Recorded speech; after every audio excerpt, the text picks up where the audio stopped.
Well, with the fall weather in the air, you might be thinking about decorating your home for the season. So, Holly is with our gardening expert this morning to learn more about fall decor. Holly, good morning. And Derek, too, if you're there already.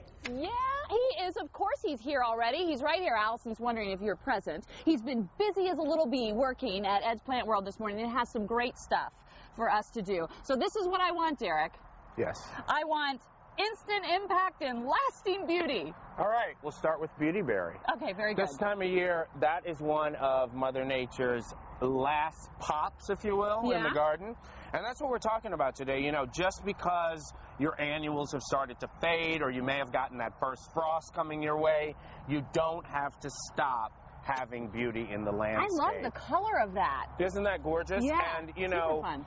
The thing about this time of year, it start to thinking about using evergreens in your garden. Okay, so let's walk and show some of the evergreens that are here. There's a lot of great stuff with a lot of different, you know, what you want to start thinking about as you're using the evergreens in the landscape is things that are going to give different texture. This arborvitae has got a really nice soft feel to it.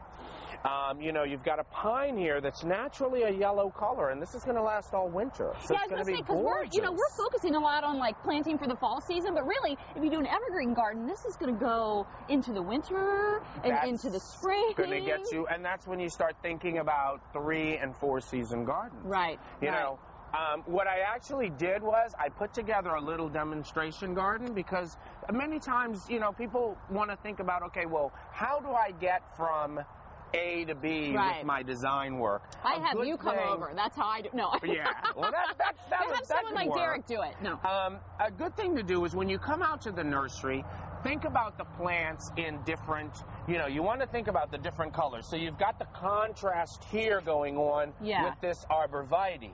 Now that's the natural color of that plant. Putting that in front of a this grass plant, that's wonderful because look at the great contrast that you're getting. And you know, the thing too is that I'm noticing is that, you know, sometimes people might think all evergreen is boring, but this actually is giving you different color, different texture. That's what you want to work for. Yeah. Choose a focal point. This boulevard cedar has been trimmed as a pom-pom topiary. That's a wonderful focal point in the garden. And can we ever really go wrong with pom-poms? No. I'm just saying. No, pom-poms are great. Or if you want to think a little bit outside of the box, it doesn't even have to be a fountain that's working all fall and winter. This fountain is decorative and beautiful in and of itself. So if you choose a fountain, that's almost like a piece of art. Choose a fountain that's like a piece of art, once again, a focal point. Right. You know, playing with the textures and the colors. This is holly. Which can never go wrong with holly. Right, you can never go wrong with holly. Go with holly. And osmanthus. They both look exactly the same, but look at the great contrast that you're getting with the osmanthus. What did you mean when I was reading through some of the things you wanted to talk about when you said pick a plant to set the pace? Okay, a plant to set the pace would be something like this. This is a gem magnolia. Yeah, love magnolias. The wonderful thing about this plant, it looks good now, but in the middle of summer, you're going to get white blooms. Right. So it's a pace setter. It's a plant that your garden is built around.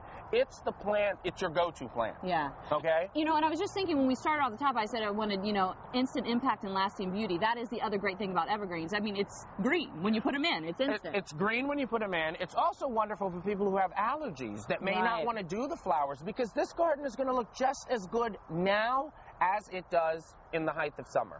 So, let's talk a little bit about Ed's Plant World really quickly. We only have about 30 seconds, but there is a special reason why people might just want to make a little trip out to Brandywine this weekend. Right. If they come out this weekend, Ed's Plant World is giving everyone that comes out and mention that they're part of the Fox5 family 10% discount.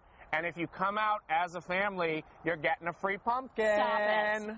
Free pumpkins. Does it get any better than that? MyFoxCC.com is our website. We have a link to Ed's Plant World, so you can get directions and everything and make your way here. And speaking of pumpkins, coming up in our next hour, oh no, we're not just going to use pumpkins to decorate. You can do that, but that's so yesterday. We're actually going to use them as a vessel to help you decorate. Yeah. Figure that out. I mean, Derek figured it out. But anyway, back to you. And a good deal, too. Thanks, Ed's Plant World. That's very generous. And it doesn't matter who figured it out as long as you share, right? Yeah. So that we all know. We're going to learn how to do that next. 7:56 right now on this Friday morning. Coming up after 8, we're going to check out some family-friendly events taking place this weekend. Plus, just weeks after you